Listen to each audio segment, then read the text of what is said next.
वह बिल्कुल वैसी की वैसी थी जैसे मैंने उसे अपने ख्यालों में रखा था। शायद सच ही कहते हैं लोग कि प्रेमिकाएं कभी बूढ़ी नहीं होती हैं, या यह भी तो कहा जा सकता है कि प्रेमी की नज़रें उन्हें कभी बूढ़ा नहीं होने देती। उसके तन पर लाल साड़ी, सांवले चेहरे पर खुले बालों की लटें मनचाहे तरीके से खेल रही थीं। उसकी बड़ी बड़ी गहरी आँखें आज भी बिल्कुल वैसी ही थीं। मैंने आज उसके पसंदीदा रंग की नीली शर्ट पहन रखी थी। मुझे तो नीला पहनना ही था। उसने जो मेरा पसंदीदा रंग लाल पहन रखा था। आज सालों बाद हम उसी जगह मिले थे जहाँ हम कभी मिल नहीं सके थे। हाँ, मगर इस तरह जगह पर मिलने की हमने प्लानिंग खूब बनाई थी।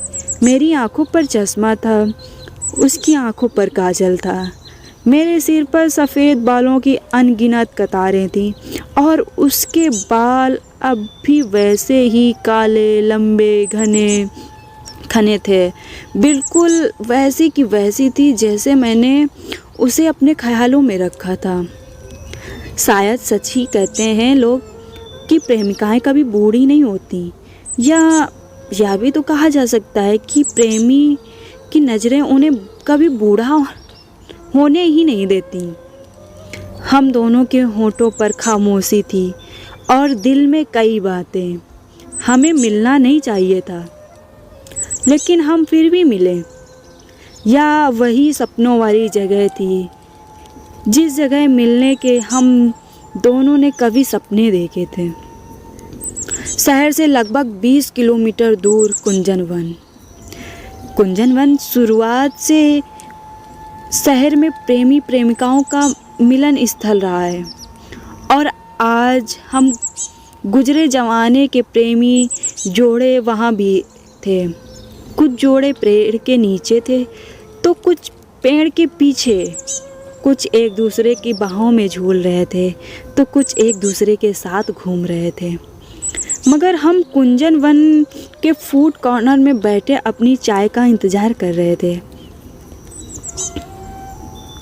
बच्चों के साथ रहती हो? मैंने मोहिनी से पहले सवाल किया। नहीं, बच्चे नहीं, बच्चा, सिर्फ एक ही बच्चा है मेरा।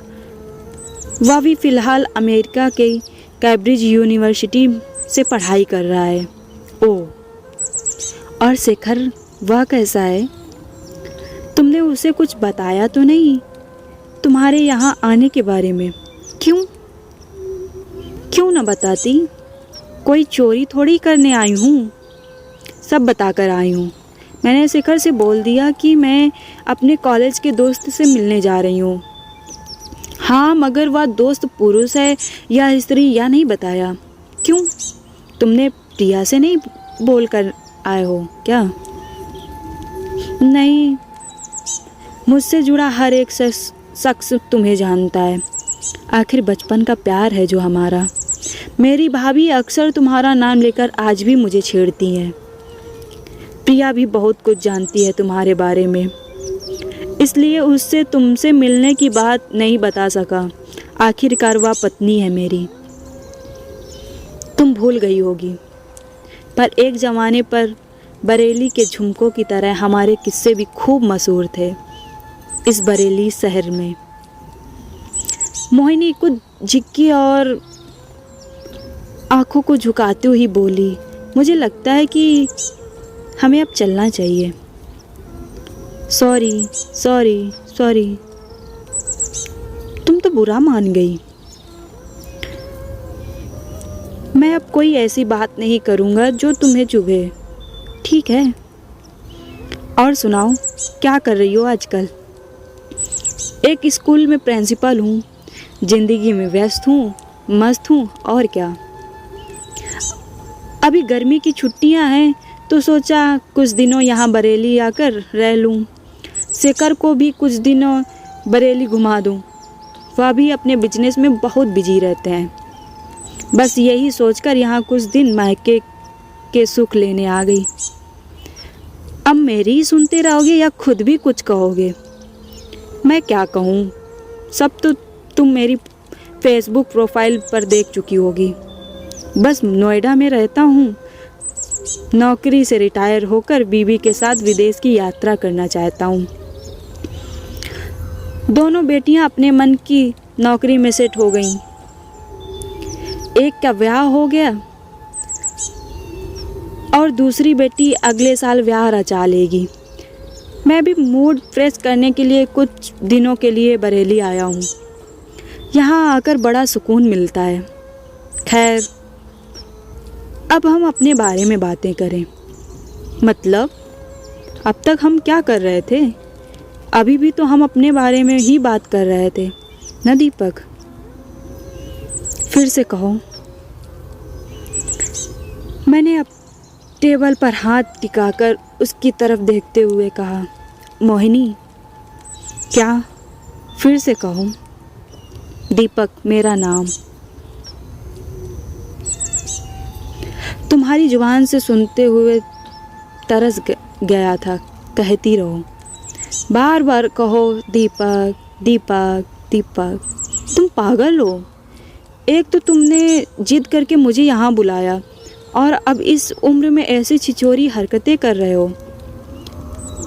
मैं जा रही हूँ। यहाँ सिर्फ अपने पुराने दोस्त से मिलने आई थी, पुराने प्रेमी से नहीं। मैं हड़बड़ी में उठा और मैसेंजर पर उससे भेजे गए मैसेज और व्हाट्सएप पर की गई चैटिंग को डिलीट करने लगा, जिस पर मैंने उससे मिलने के लिए उसकी मर्जी जानी चाहिए थी। उसका स्टेटस देखकर मुझे पता चल गया था कि वह बरेली में है, इसलिए उससे मिलने का मोह मेरे मन में जगा था। मेरे मन में उसके लिए बस कोई ऐसी वैसी भावना नहीं थी। मैं तो बस एक पुराने बिछड़े हुए अपने किसी अजीज दोस्त की तरह उससे मिलना चाहा था। पर आज के सपने ने मुझे बुरी तरह डरा दिया। उन सारे मैसेज को मैं दिल से और इनबॉक्स से बिल्कुल वैसे ही डिलीट कर रहा था जैसे एक दिन उसने मेरे खत जलाए थे, और शायद वो भी यही कर रही थी इस बरेली वाले प्यार में।